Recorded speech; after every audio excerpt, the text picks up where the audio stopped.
Hello दोस्तों, आपका स्वागत है हमारे यूट्यूब चैनल पर। मैं यज्ञ सिंह आपको कराऊंगा पार्टनरशिप। ये पार्टनरशिप का चैप्टर सभी प्रतियोगी परीक्षाओं के लिए बहुत ही मोस्ट इंपोर्टेंट चैप्टर है। देखिए, जैसे कि क्वेश्चन कहा है, एक व्यापार में बी की पूंजी ए और सी की पूंजी का 1/4 भाग है तथा ए और बी की पूंजी में 3:2 का अनुपात है। ए 4 माह तक, बी 6 माह तक और सी 5 माह तक व्यापार में रहता है। वे तीनों किस अनुपात में लाभ को बांटेंगे?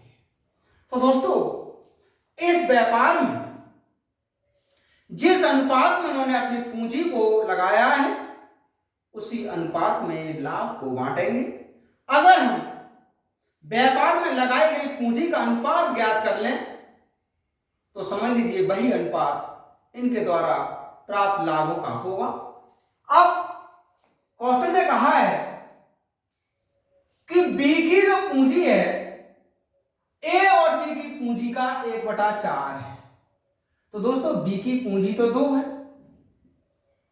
1/4 है, वो भी किसकी? ए और सी की। ए की पूंजी 3 है, सी की ज्ञात कर लो।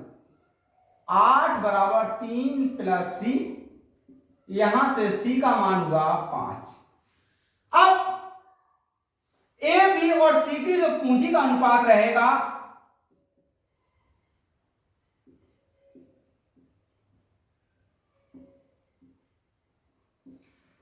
ए की पूंजी 3:2:5, यानी ए की 3, बी की 2 और सी की 5। अब क्वेश्चन ने कहा है ए 4 माह तक, बी 6 माह तक और सी 5 माह तक व्यापार में रहते हैं, तीनों का किस अनुपात में लाभ को बांटेंगे? तो दोस्तों, लाभ का अनुपात ज्ञात करना है।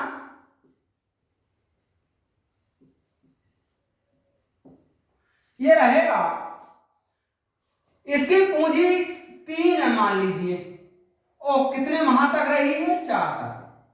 बी की पूंजी 2, बी की पूंजी 6 माह तक, सी की पूंजी 5 और ये रही 5 माह तक। ये हुआ 12:25। क्वेश्चन ने कहा था बताइए वे तीनों किस अनुपात में लाभ को बांटेंगे? तो दोस्तों, वे तीनों अपने लाभ को 12:12:25 के अनुपात में बांटेंगे।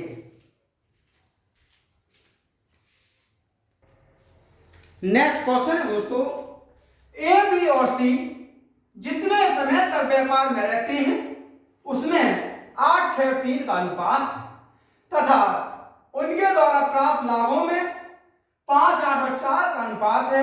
वे किस अनुपात में पूंजी निवेश करते हैं? तो दोस्तों, बहुत आसान सा तरीका है इसका। जैसे कि हमसे पूंजी का अनुपात पूछा है, पूंजी का जब अनुपात ज्ञात करना है, जो लाभ प्राप्त हुए हैं उन्हें समय से भाग कर दीजिए बस। तो लाभ का अनुपात कितना है? 5 और समय का अनुपात 8 अनुपात, फिर लाभ का अनुपात 8, समय का अनुपात 6 अनुपात, लाभ का अनुपात 4 और ये है 3। ये हुआ 5/8, 4/3, 4/3। इसमें बराबर करने के लिए 8 से मल्टीप्लाई कर लें और इसमें 3 से कर दें। ये कितना होगा दोस्तों? या ऐसा कर लीजिए, पूरे में 24 से मल्टीप्लाई कर लें, ये हो जाएगा 15, ये होगा 32 और ये होगा 32। क्वेश्चन ने कहा था बताओ वे किस अनुपात में पूंजी निवेश करते हैं? तो दोस्तों, वो 15:32:32 के अनुपात में पूंजी को निवेश करते हैं।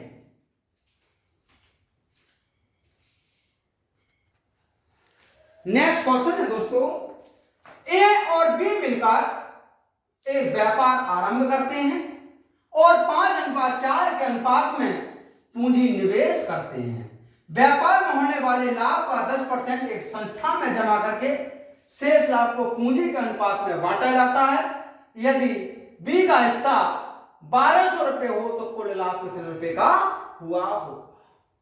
तो दोस्तों, पहले ये ज्ञात कर लें कि ए और बी को कितना लाभ मिला होगा, क्योंकि उन्होंने 10% संस्था में जमा भी कर दिया है। तो ए और बी का कुल लाभ क्या होगा,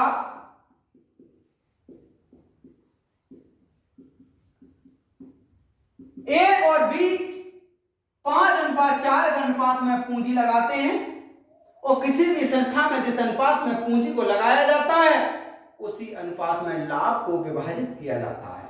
तो दोस्तों कुल लाभ निकालना, तो दोनों को जोड़ दीजिए, 5 + 4, जिसका लाभ दिया है उसी से डिवाइड करते हैं। हमें बी का दिया है तो बी का अनुपात है 4 और गुणा कुल लाभ, ये हुआ 9 × 300 अर्थात 2700 रुपये।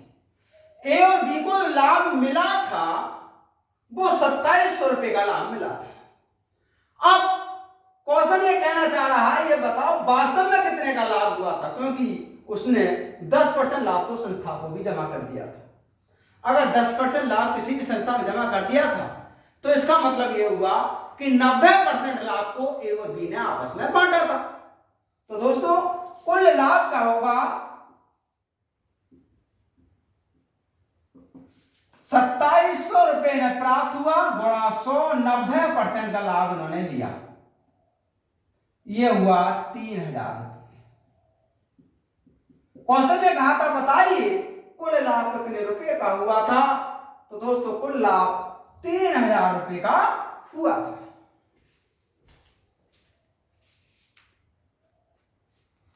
नेक्स्ट क्वेश्चन है दोस्तों, एक व्यापार की पूंजी का 3/7 भाग लगाता है और शेष भाग बी लगाता है।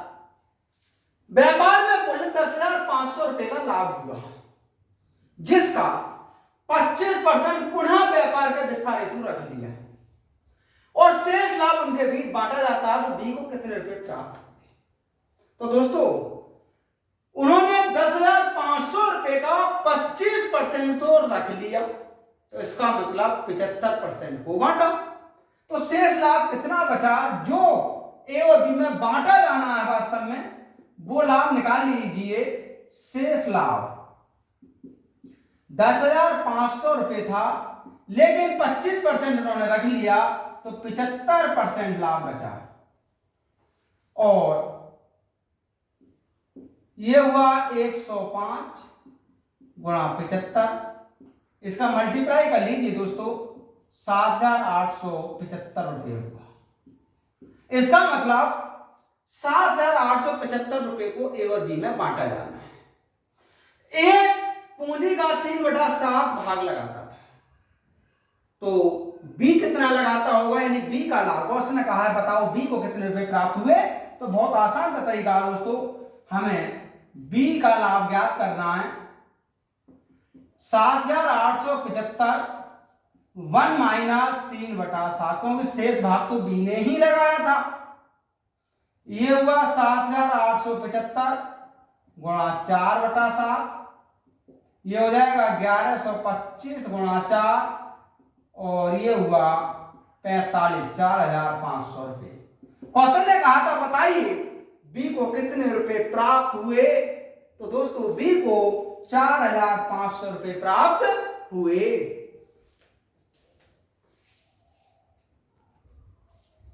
नेक्स्ट क्वेश्चन है दोस्तों, ए और बी एक चारागाह किराए पर लेते हैं। ए उसमें 20 गाय 6 घंटे प्रतिदिन चराकर 6 माह तक, तथा बी उसमें 36 भेड़ें 4 घंटे प्रतिदिन चराकर 4 माह तक चराता है।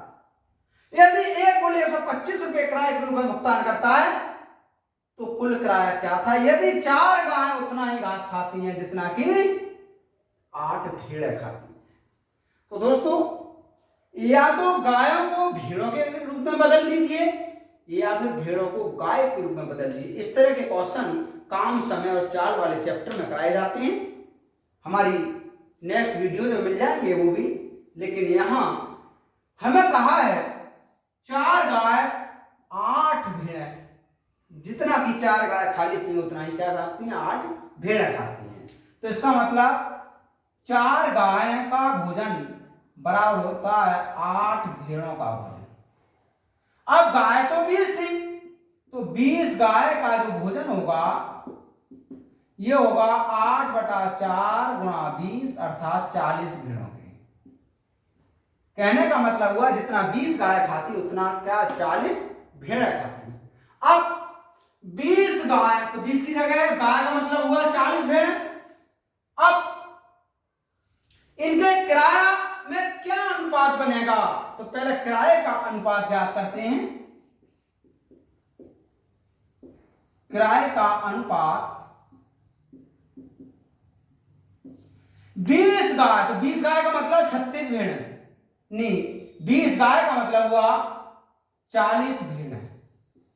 6 घंटे प्रतिदिन चरकर 6 माह तक अनुपात। 36 भेड़ 4 घंटे प्रतिदिन चरती है 4 माह तक। 6 × 36, 4 × 40 और ये हुआ 5:2। इसका मतलब इनके किराए में 5:2 का अनुपात था। एक कुल किराया का 125 रुपए किराए के रूप में भुगतान करता है। तो दोस्तों कुल कितना किराया होगा, कुल किराया इन दोनों का योग कर लीजिए 5 + 2 और जिसका हमें किराया दिया उसी से डिवाइड कर दीजिए। एक का किराया दिया तो 5 से डिवाइड कर लीजिए, गुणा कर लीजिए कुल किराए से। 5 और 2 7, इसे डिवाइड किया 25 और 25 × 7 175। क्वेश्चन ने कहा था बताइए कुल कितना किराया था, तो दोस्तों 4 गाह का कुल किराया 175 रुपए था।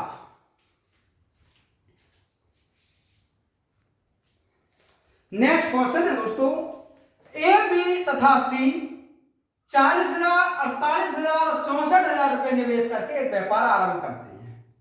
1 वर्ष के बाद सी अपनी संपूर्ण पूंजी वापस ले लेता है तथा ए और बी व्यापार जारी रखते हैं।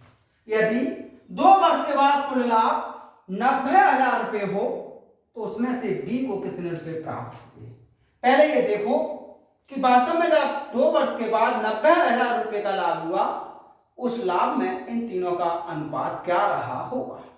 तो दोस्तों लाभ का अनुपात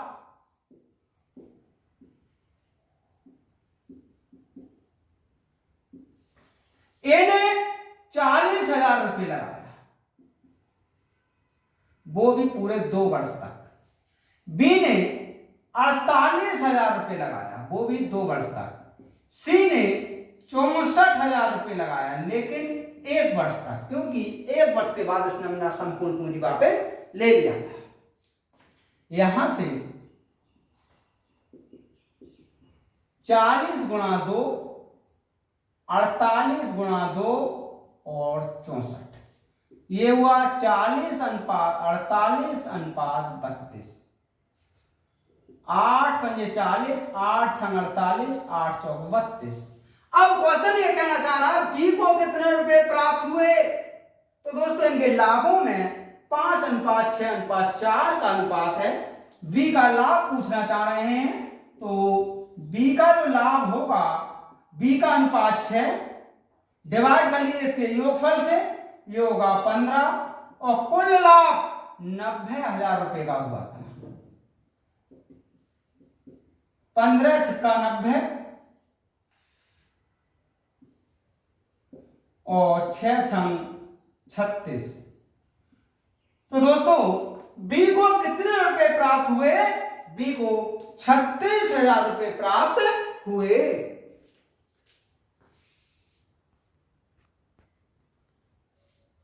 नेक्स्ट क्वेश्चन है दोस्तों, ए बी और सी 5:6:8 के अनुपात में पूंजी लगाकर एक व्यापार शुरू करते हैं।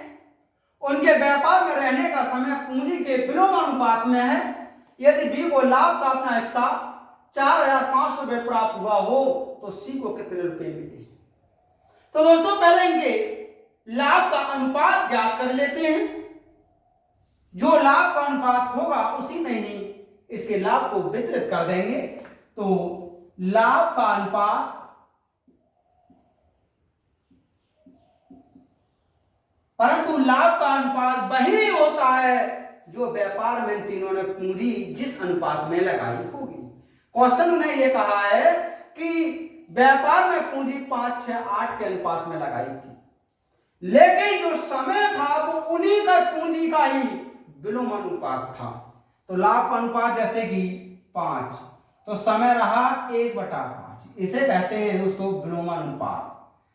दूसरा पूंजी 6, तो अनुपात समय 1/6, पूंजी 8, तो अनुपात 1/, इसका समय हुआ 1/8, ये हुआ 1:1:1।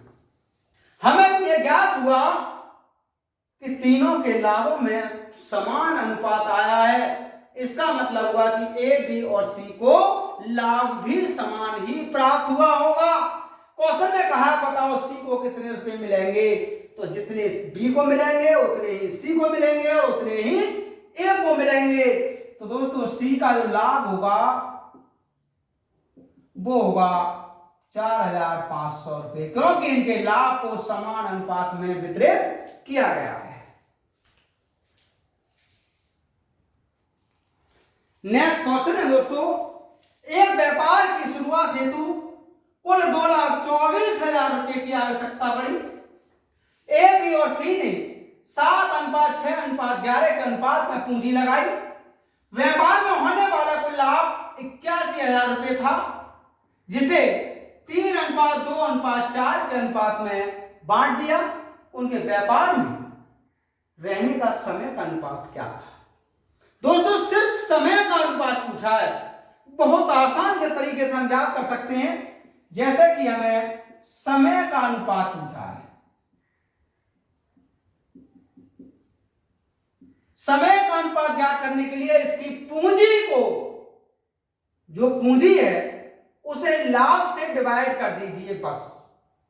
तो दोस्तों पूंजी उसने कहा है लाभ इस अनुपात में होता है, और पूंजी 7, 6 और 11 के अनुपात में लगाई जाती है। यह होगा दोस्तों लाभ 3 और पूंजी 7 अनुपात, फिर लाभ 2, पूंजी 6, लाभ 4 और पूंजी 11। यह हुआ 3/7 अनुपात 1/3:4/11। तो दोस्तों उनके व्यापार में रहने के समय में जो अनुपात था वो 3/7 अनुपात 1/3:4/11 अनुपात का था।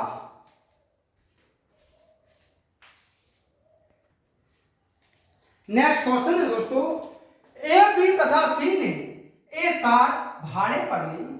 ए प्रतिदिन 4 घंटे की दर से 10 दिनों तक, बी प्रतिदिन 3 घंटे की दर से 15 दिनों तक तथा सी प्रतिदिन 5 घंटे की दर से 12 दिनों तक कार का इस्तेमाल करते हैं। यदि कुल भाड़ा 5,800 रुपए हो तो उसमें से सी को कितना रुपया देना होगा?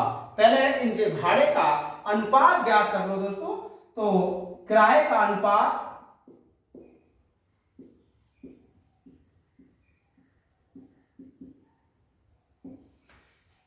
एक प्रतिदिन 4 घंटे की दर से 10 दिनों तक,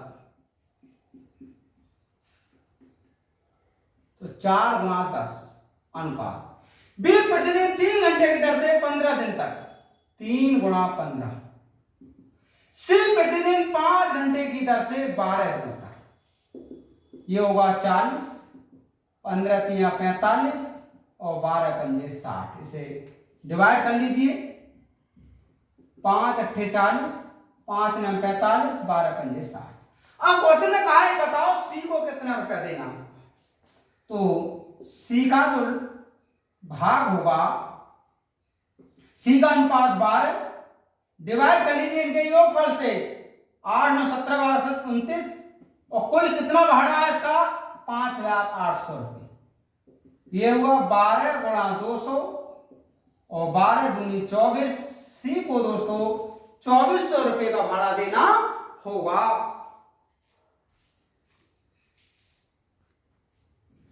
नेक्स्ट क्वेश्चन है दोस्तों, राम और श्याम 48,000 और 64,000 रुपए निवेश करके एक व्यापार की शुरुआत करते हैं। एक वर्ष के बाद व्यापार में यदि कुल लाभ 84,8,400 रुपए का हुआ हो तो उसमें से राम का हिस्सा क्या होगा? तो दोस्तों पहले हम राम और श्याम के लाभ का अनुपात ज्ञात कर लें। राम और श्याम ने इस व्यापार में जिस अनुपात में पूंजी को लगाया होगा उसी अनुपात में लाभ इनको प्राप्त हुआ होगा। तो दोस्तों लाभों का अनुपात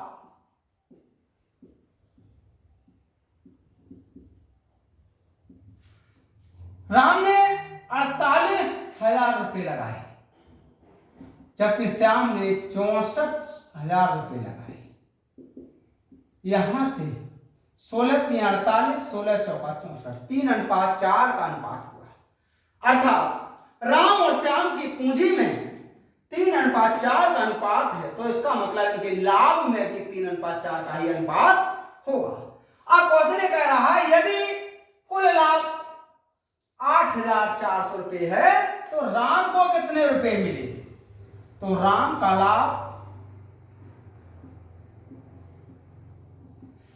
अनुपात 3, दोनों का योग किया 7 गुणा 8,400, 3 गुणा 12 7 84 और ये हुआ 3,600 रुपये। तो दोस्तों राम को इस 8,400 रुपये के लाभ में से 3,600 रुपये प्राप्त हुए। दोस्तों हमारी वीडियोज को बिना भगाए पूरी देखें जिससे कोई भी क्वेश्चन आपसे मिस ना हो, और यदि हमारे चैनल को अभी तक सब्सक्राइब नहीं किया है तो सब्सक्राइब जरूर कर लें, लाइक करें तथा दोस्तों में भी अधिक से अधिक शेयर करें।